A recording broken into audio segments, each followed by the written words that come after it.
है वो भी हमने आपके साथ शेयर कर दी है। देन इसका ट्रीटमेंट क्या है, कहाँ से आप लोग करवा सकते हैं अगर आप लोगों को है तो वो भी हमने आपके साथ शेयर कर दिया है। डॉक्टर इमरान सादिक साहब हमारे साथ मौजूद है। डॉक्टर साहब थैंक यू सो मच कि आप आए इसके ऊपर बात की। जनाब स्किन केयर के हवाले से तो हम बात करते ही रहते हैं, आज बालों की केयर के हवाले से बात करनी है कि हेयर केयर कैसी होनी चाहिए, आपके बाल खूबसूरत किस तरह नज़र आने चाहिए।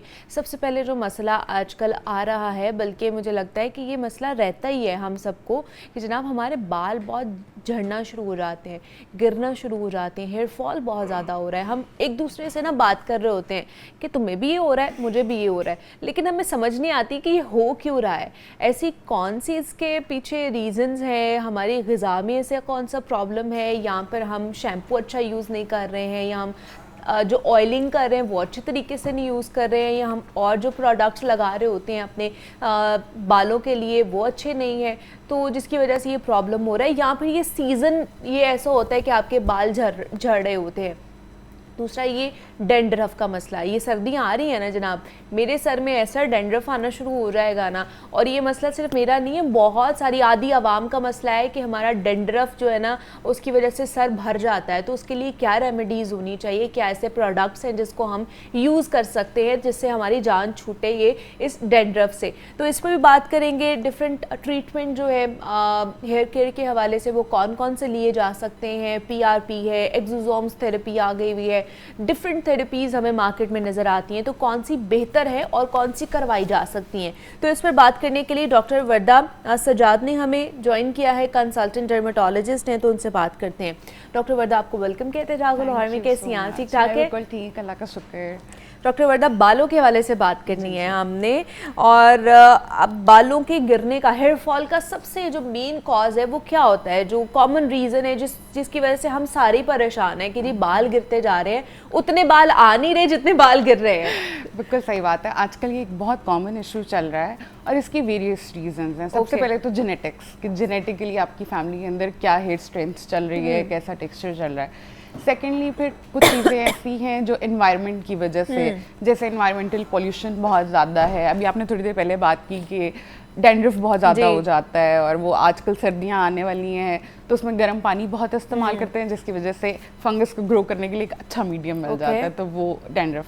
फिर आते हैं कुछ दफ़ा कई ऐसी डिजीज़ेज़ हैं, जैसे 15 से 20 दिन अगर कोई बीमार रहा है, टाइफॉइड हो गया है, मलेरिया हो गया है, कुछ भी और जिसकी वजह से आप 15 दिन बीमार रह रहे हैं, कोविड था जिससे पहले, जैसे डेंगू आजकल होता है, उसके बाद भी बहुत हेयर फॉल होता है, तो उसके बाद बहुत ज़्यादा हेयर फॉल शुरू हो जाता है। फिर मैल न्यूट्रिशन, डिफरेंट विटामिन जो हमारे अंदर कम होते जा रहे हैं, जैसे कि विटामिन डी, मेरा ख्याल से हम किसी का भी टेस्ट कराएंगे सबके अंदर विटामिन डी कम है।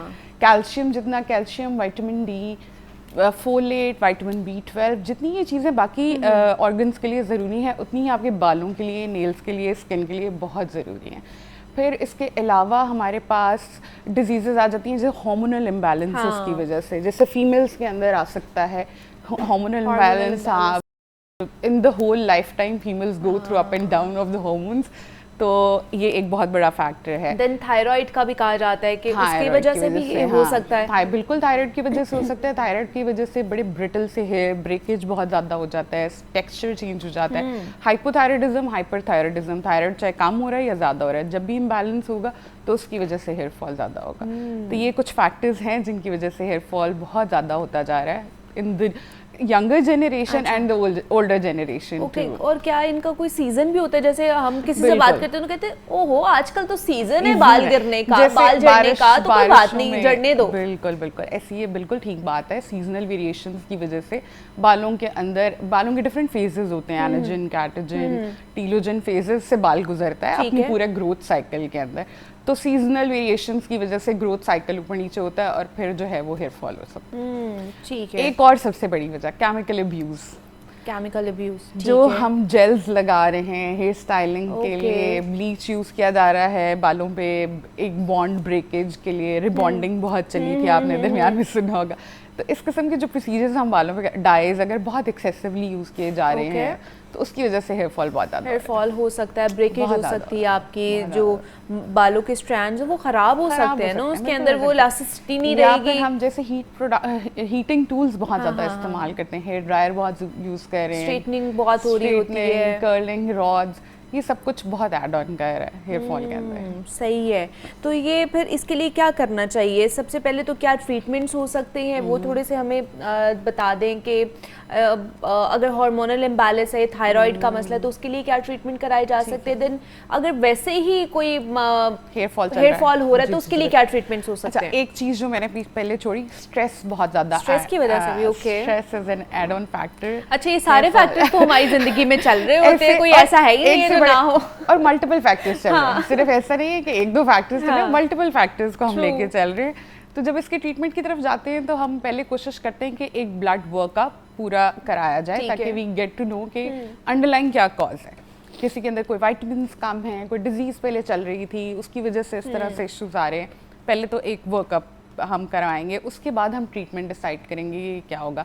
अगर हार्मोनल इम्बैलेंस है, जैसे मैंने अभी आपको कहा, तो उसको करेक्ट करना, PCOS वगैरह फीमेल्स के अंदर बहुत ज़्यादा शुरू हो जाता है। थायराइड की वजह से इम्बैलेंस है तो उसको करेक्ट करेंगे। विटामिन D डेफिशिएंसी है, उसको करेक्ट करेंगे। कैल्शियम की डेफिशिएंसी है, आयरन की डेफिशिएंसी है, हम उसको करेक्ट करेंगे।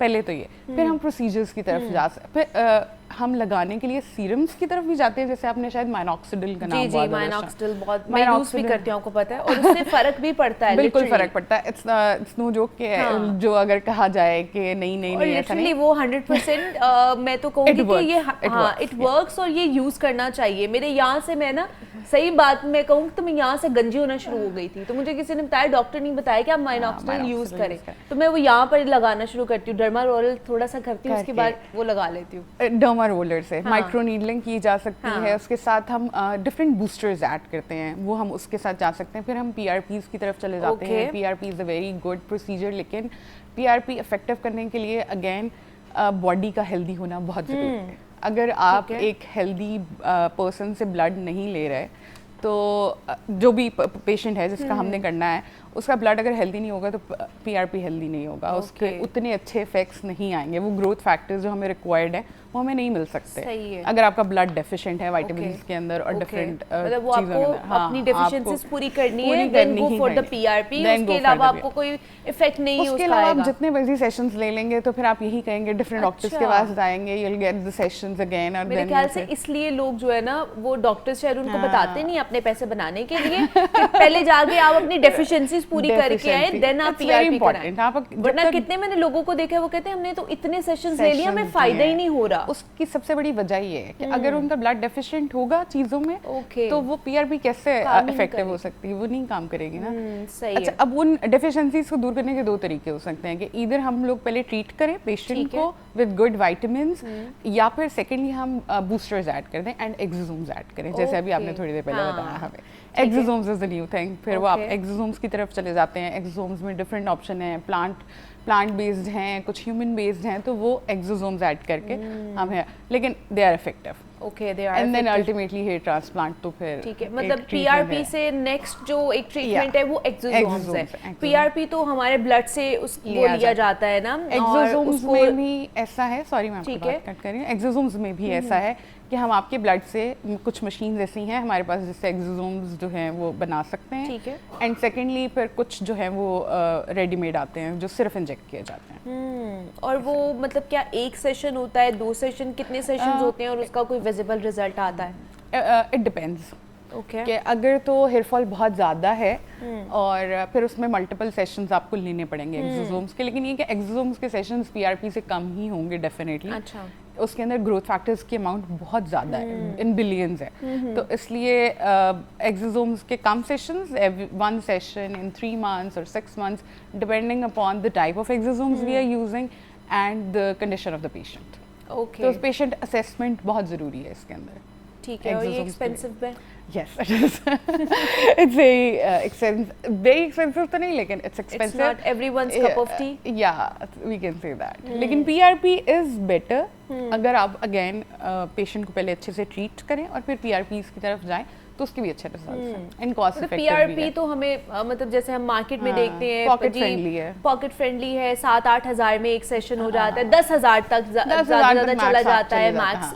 लेकिन इसका एक सेशन कितने तक का हो सकता है? चले उसका लगा ले 10,000 का, इसका 20, 25 या 30 तक चला जाता है? नहीं, ज़्यादा हो जाता है, इससे भी ज़्यादा होता है, depending upon the type of exosomes we are using. तो सही है, तो ये काफ़ी एक्सपेंसिव है। तो आप घर में अच्छा खाएं पिए ताकि आपको इस तरह का प्रॉब्लम ना हो और आपको उधर ना जाना पड़े। जब तक आपके विटामिन्स पूरे नहीं हैं, आपकी हेल्थ बेटर नहीं है, आप बीमार हैं पिछले कुछ अरसे से, तो आप नहीं एक अच्छे स्किन, एक अच्छे बाल या पूरी बॉडी आपकी उससे सफर कर रही होती है ना। आप जब तक your inner is not healthy, आप